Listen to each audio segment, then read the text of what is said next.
මේ කියන ගුරු ගීතය තුල ගැබ් වෙලා තියෙන දෘෂ්ටිය කොහොමද මේකේ තියෙන්නේ? ඒ දෘෂ්ටිය සමාජගත කිරීම සාර්ථකයිද අසාර්ථකයිද? පළවෙනි එක.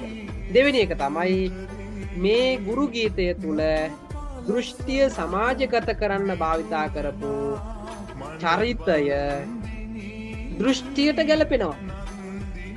ඊළඟ එක ආකර්ශනීය ප්‍රකාශන ශෛලියකින් යුක්ත භාෂාවක් මේ කියන නිර්මාණය තුල තියෙනවද? ඊළඟ එක මේකේ අපූර්වත්වයෙන් යුක්ත සංකේත නිරූපණයක් තියෙනවද?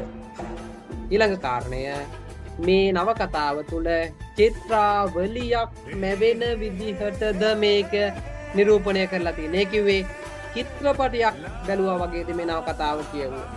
ඊළඟ ලක්ෂණය තමයි මානවයාට ජීවිතය පිළිබඳව බලාපොරොත්තුවක්, ලෝලීත්වයක්, ආශාවක් ඇති කරවනවා.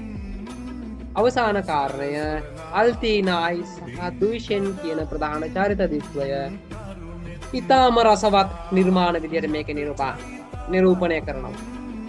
එතකොට මේක මම ගුරු ගීතයට පටු කරලා සමස්ත ඕනෑම නිර්මාණයකට විශේෂතාවය ගන්න පුළුවන් විදිහට තමයි මේ කරුණු ටික ගොනු කරේ. ඔය කියන කරුණු 7 යටතේ උද්ෘත දාලා අපිට ගුරු ගීතයේ විශිෂ්ටතාව කියලා ਵਿਚාරයක් හදාගන්න පුළුවන්. විතන්න සමයේ විශිෂ්ට නව කතාවක්ද නැද්ද?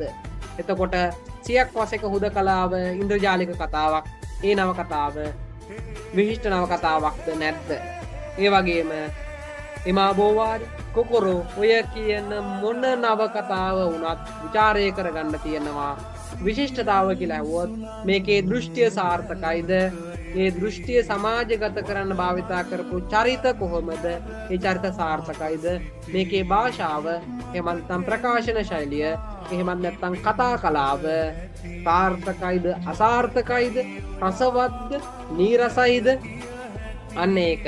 ඊළඟට මේ නිර්මාණයේ සංකේත භාවිතා කරලා තියෙනවද? තියෙනවා නම් ඒ මොනවද?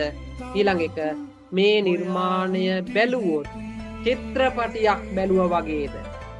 ඊළඟ ලක්ෂණය මේකේ භාවිතා කරන ප්‍රධාන චරිත 1 හෝ 2 හෝ 3 හෝ ඒ අතර තියෙන අන්තර් සම්බන්ධය කොහොමද ගොඩනගලා තියෙන්නේ?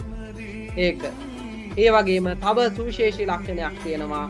මේ නිර්මාණය තුළින් මානවයෙකුට නැත්නම් මිනිසෙකුට ජීවිතය පිළිබඳව ආශාවක් කවදා හරි ජය ගන්න පුළුවන් කියන හැඟීම